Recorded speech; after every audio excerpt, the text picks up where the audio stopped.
প্ৰথমে কম দৰ্শকসকলক প্ৰাণৰ শিল্পী জুবিন গাৰ্গৰ বাবে আপুনি পুনৰ এবাৰ প্ৰাৰ্থনা কৰক ভগৱানৰ ওচৰত যাতে প্ৰাণৰ শিল্পীগৰাকী অতি শীঘ্ৰেই ন্যায় লাভ কৰে। এবাৰ মুখ্যমন্ত্ৰী হিমন্ত বিশ্ব শৰ্মাই কেবিনেট বৈঠক যোগে এটা সিদ্ধান্ত কথা ঘোষণা কৰিছে যে জুবিন গাৰ্গৰ ন্যায় প্ৰক্ৰিয়াৰ বাবে অতি শীঘ্ৰেই গঠন কৰি দিয়া হ'ব ফাৰ্ষ্ট ট্ৰেক আদালত। যিহেতু সমগ্ৰ অসমবাসীয়ে বিচাৰি আছিলে, গৰিমা শইকীয়া গাৰ্গে বিচাৰি আছিলে ন্যায় প্ৰক্ৰিয়াৰ বাবে ফাৰ্ষ্ট ট্ৰেক আদালত গঠন কৰাৰ কথা, আৰু অৱশেষত মুখ্যমন্ত্ৰী হিমন্ত বিশ্ব শৰ্মাই আগবঢ়াইছে অতিকৈ গুৰুত্বপূৰ্ণ কথা যে জুবিন গাৰ্গৰ ন্যায় প্ৰক্ৰিয়াৰ বাবে গঠন কৰি দিয়া হ'ব ফাৰ্ষ্ট ট্ৰেক আদালত। মুখ্যমন্ত্ৰীয়ে ঘোষণা কৰিছে কেবিনেট বৈঠক যোগে সংবাদ মাধ্যম সম্বোধন কৰি এই কথা ঘোষণা কৰিছে মুখ্যমন্ত্ৰীগৰাকীয়ে। লগতে ক'ব লাগিব যে পৰিয়ালৰ সিদ্ধান্ত মতে পৰিয়ালে যি বিচাৰিব সেইমতেই কৰা হ'ব ন্যায় প্ৰক্ৰিয়া। মুঠৰ ওপৰত সমগ্ৰ ৰাজ্যবাসীয়ে এই মুহূৰ্তলৈকে বিচাৰি আছে জুবিন গাৰ্গৰ ন্যায়, আৰু এই মুহূৰ্তলৈকে ন্যায় লাভ কৰা নাই প্ৰাণৰ শিল্পী ঈশ্বৰৰ পুত্ৰ জুবিন গাৰ্গে। 5টা মাহ সম্পূৰ্ণ হ'ল, কিন্তু 5টা মাহৰ অন্ততো বৰ্তমানলৈকেও অসমবাসী ৰাইজ, জুবিন গাৰ্গৰ পত্নী, জুবিন গাৰ্গৰ পিতৃ, জুবিন গাৰ্গৰ ভগ্নী, সমগ্ৰ ৰাজ্যবাসীয়ে জুবিন গাৰ্গৰ প্ৰকৃত অনুৰাগীসকলে বিচাৰি আছে প্ৰাণৰ শিল্পী ঈশ্বৰৰ পুত্ৰ জুবিন গাৰ্গৰ ন্যায়, আৰু এই মুহূৰ্তলৈকে ন্যায় পোৱা নাই জুবিন গাৰ্গে। আৰু এই সন্দৰ্ভত গৰিমা শইকীয়া গাৰ্গে বাৰে বাৰে কৈ আছে যে দৰকাৰ হৈছে ফাৰ্ষ্ট ট্ৰেক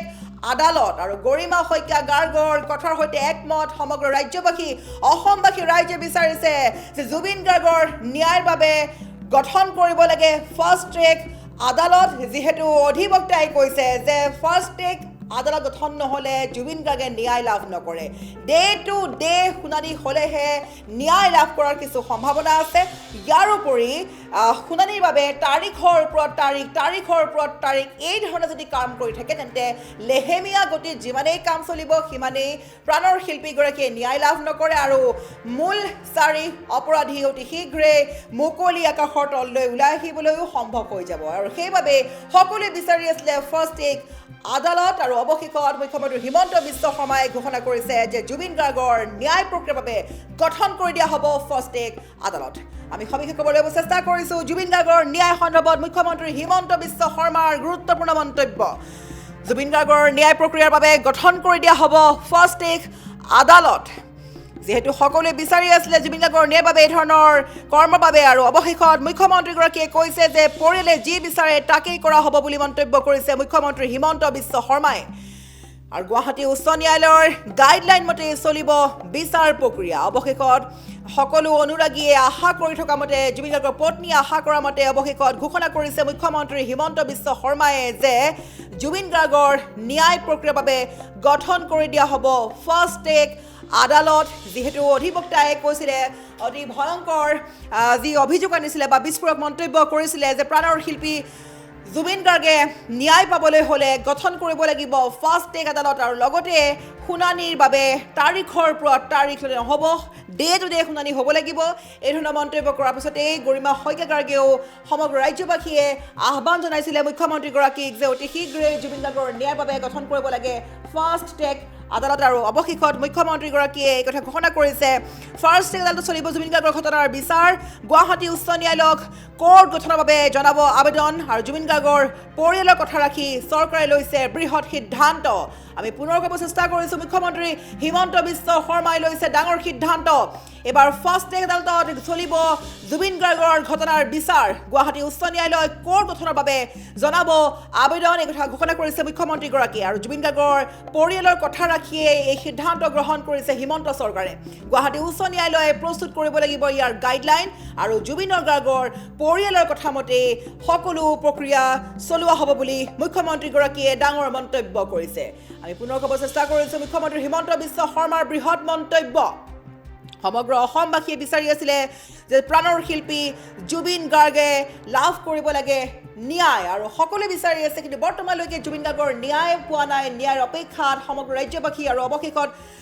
যি অধিবক্তাই কোৱাৰ দৰে যদি জুবিন গাৰ্গৰ ন্যায় পাবলৈ হয় তেন্তে অতিকৈ সোনকালে গঠন কৰিব লাগিব ফাৰ্ষ্ট ট্ৰেক আদালত। আৰু অৱশেষত মুখ্যমন্ত্ৰী হিমন্ত বিশ্ব শৰ্মাই ঘোষণা কৰিলে যে জুবিন গাৰ্গৰ ন্যায় প্ৰক্ৰিয়াৰ বাবে গঠন কৰি দিয়া হ'ব ফাৰ্ষ্ট ট্ৰেক আদালত, আৰু ইয়াৰ দ্বাৰা ন্যায়ৰ বাবে সকলো কাৰ্যকলাপ কৰা হ'ব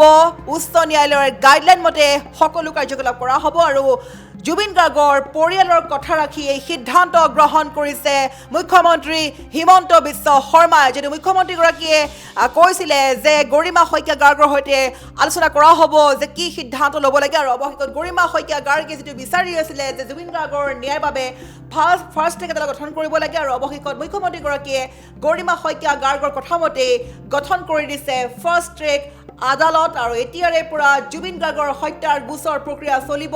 ফাৰ্ষ্ট ট্ৰেক আদালত যোগে ঘোষণা কৰিছে মুখ্যমন্ত্ৰী হিমন্ত বিশ্ব শৰ্মাই গতিকে প্ৰাণৰ শিল্পীগৰাকীৰ বাবে আপুনি এই মুহূৰ্ত যদি চাই আছে ডিজিটেল লাইভ তেতিয়া অতি শীঘ্ৰেই ভগৱানৰ ওচৰত কৰক প্ৰাৰ্থনা সকলোৱে লিখক hashtag justice for Zubeen Garg আৰু জুবিন গাৰ্গৰ বাবে আমাক ন্যায় লাগে বাৰে বাৰে কৈ আছোঁ জুবিন গাৰ্গে ন্যায় কেতিয়া লাভ কৰিব 5টা মাহ সম্পূৰ্ণ হ'ল প্ৰাণৰ শিল্পীগৰাকীৰ ন্যায় নাই গতিকে ন্যায়ৰ বাবে আমি সকলোৱে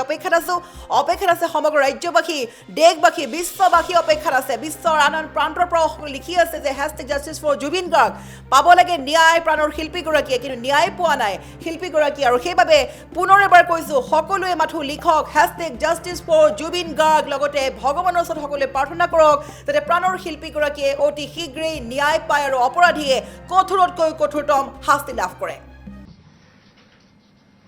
ভাৰতীয় ন্যায় সংহিতাৰ BNSS আণ্ডাৰ BNSS সেকশন 346(1) এই ধাৰাৰ অধীনত ৰাজ্য চৰকাৰে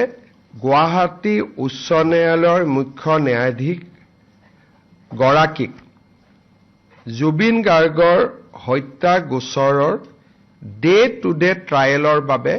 এখন ফাষ্ট ট্ৰেক এক্সক্লুচিভ কোৰ্ট এখন গঠন কৰি দিবৰ বাবে আজি কেবিনেটে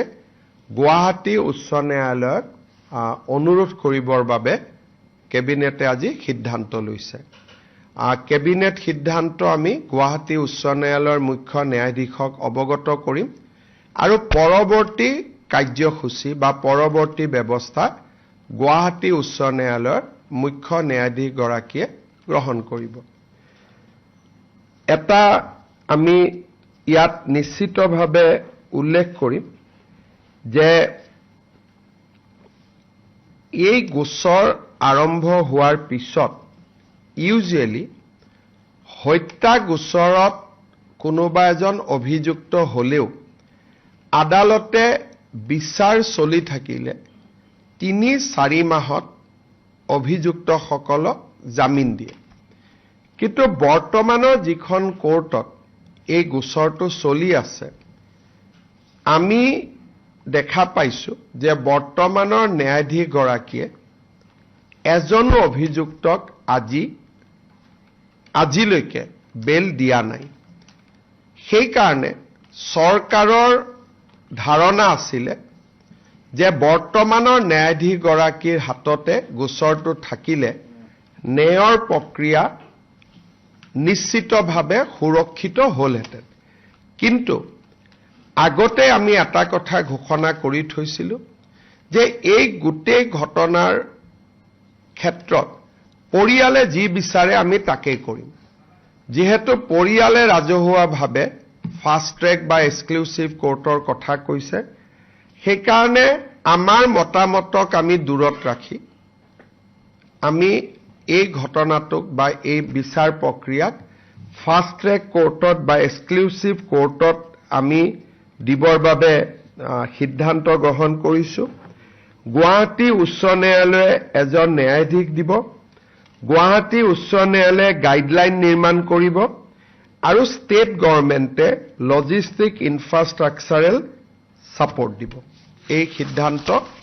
আজি কেবিনেটে গ্ৰহণ কৰে